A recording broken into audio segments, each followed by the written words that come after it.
Good morning, everyone. I hope you all are enjoying the beautiful day that God has created. I know here it is very beautiful, sun shining, and I hope it's doing the same where you are at and that you are able to get out and enjoy the weather some.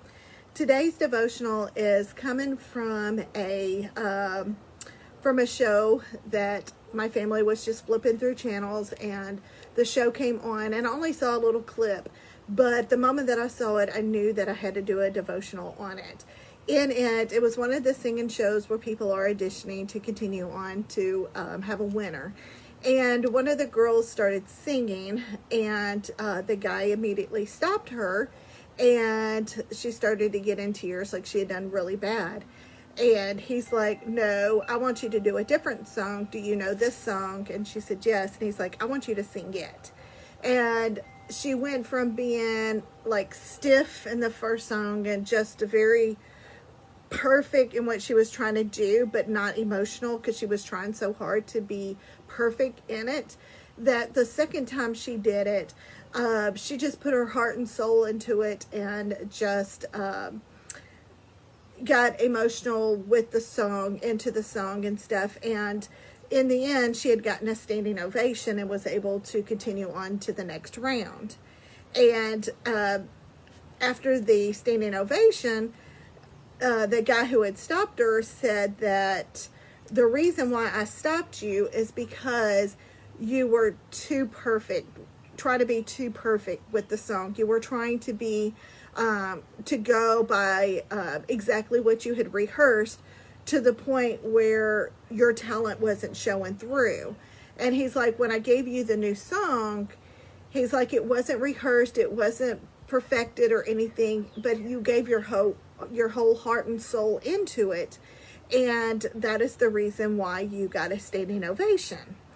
And being an emotional person, I started crying, and my family started making fun of me because they thought, this is some stupid show, why are you crying? But anyway, but the point is with that is that it really touched me because not only did I connect with the story itself, but well, I think that is the reason why, is because I connected with the story so well. It's because I'm a perfectionist. I'm very OCD.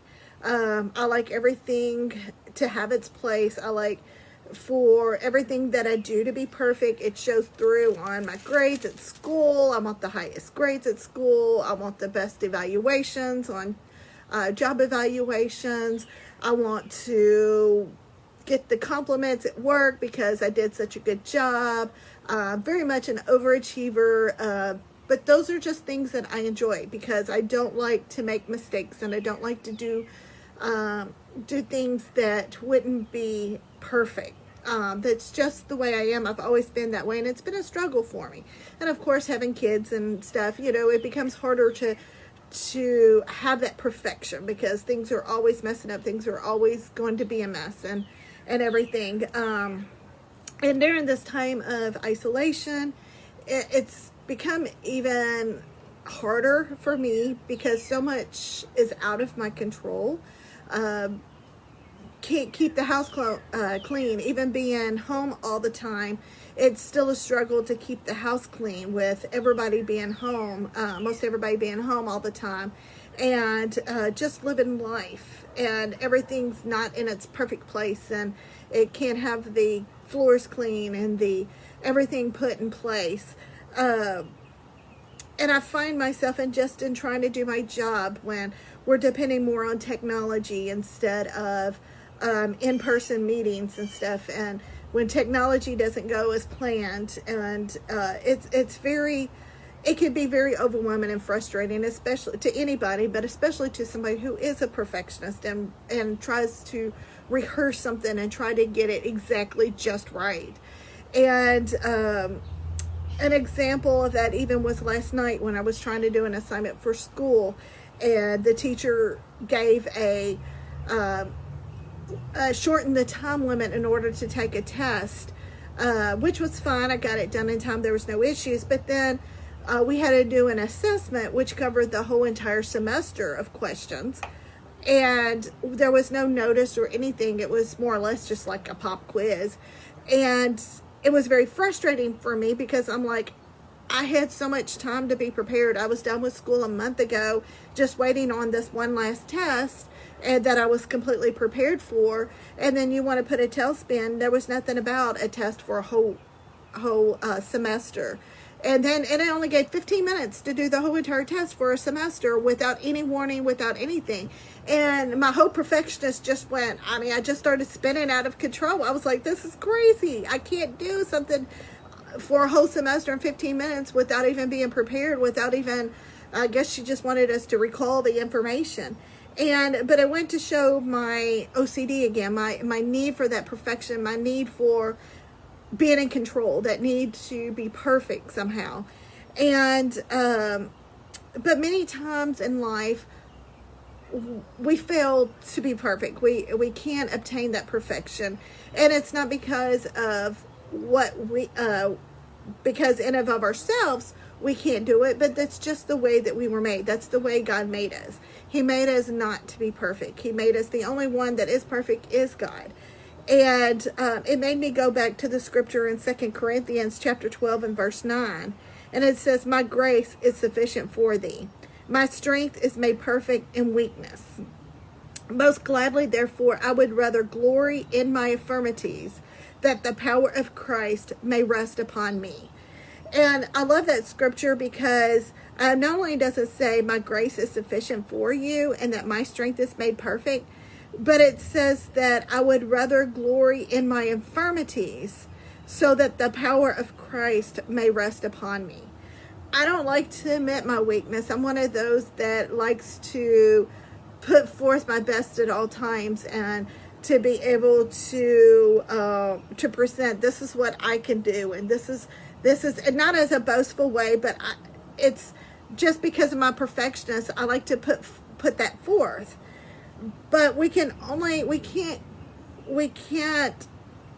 when we do that, we do not let the power of Christ work it through us. It's not by our own power and by our own might, but by the power of God. When we try to be a perfectionist, when we try to do things on our own strength, we are not allowing God to do a work in our lives and not to do it through us. And then when we get the accolades and we get the compliments and that kind of stuff, then it's only for our glory and our benefit, not for the glory of God. And I think that's one of the things that this is teaching me during this time of isolation and just reflection and stuff, is that and at a time when a lot of things are just totally out of my control right now, and I'm having to realize that there was so much that I've done in life that I don't care necessarily whether I get any accolades or any of that stuff. That doesn't really, although I love compliments, you can always compliment me anytime you want to. I love that. But that's not the reason why I do it. I do it for that self-satisfaction of, hey, I accomplished this. I did this. And it's more of a personal satisfaction than an outward satisfaction for me. But at the same time, I realize that so many times with that, I'm not allowing God to get the glory for that. I'm not able to say, I wasn't able to do this, but God did it through me. Or God was able to accomplish this through me because of his strength. And I can kind of relate that back to, there's so many times that I've jumped into different types of ministry, or even on the job. There's been a lot of times in which I'll volunteer for something. Somebody say, hey, I need this done. And I'm like, well, I'll try it. I've never done it before, but hey, I'll give it a go. I'll see if I can do it. And so many times that's led to talents that I didn't know that I had, but it was because I was willing to say, hey, I'll give this a try. And I look back to so many of the different things and I'm thinking, wow, I didn't on my own have the strength to do that. But when I volunteered, then I would go to God and say, hey, God, I need some help here because I just volunteered to do this and I have no clue what I'm doing. And I'm like, God, you're going to have to help me here. And he always comes through and he gets the glory for that. And during this time, during this time of reflection, I've realized that I need to do more of that, relying on God. There's been several circumstances that's happened through all of this isolation and COVID, in which things that were totally out of my control, and I had to go to God and say, God, I can't do this on my own strength. I can't do this on my own. Too much of this is out of my control. But if you will help me, I can do this. I can accomplish this. And I'm learning that, and that's something that I hope when this is calms down and we get back to some type of normal, whatever normal is supposed to be, that I remember to do things less by my own accord and do it more with the help of God, to allow me to admit, God, I'm weak in this area. I don't do that well in this area. I need your strength. And because I tend to kind of push the weakness to the side and just kind of stay with my strengths because I know that that's what I'm good at. But it's in those times of weakness in which I am stronger, when God's strength comes through. I'm also reminded of a song that's sung, His Strength is Perfect. Many of us know this. But it's the lyrics is, I can do all things through Christ who gives me strength. But sometimes I wonder what He can do through me. No great success to show, no glory of my own. Yet in my weakness, He is there to let me know that His strength is perfect when our strength is gone. He will carry us when we cannot carry on. Raised in His power, the weak become strong. His strength is perfect. His strength is perfect. We can only know the power that He holds when we truly see how deep our weakness goes. His strength in us begins when our strength comes to an end. He hears our humble cry and proves once again that His strength is perfect when our strength is gone. He will carry us when we can't carry on. Raised in His power, the weak become strong. His strength is perfect. His strength is perfect. So I leave you with that today.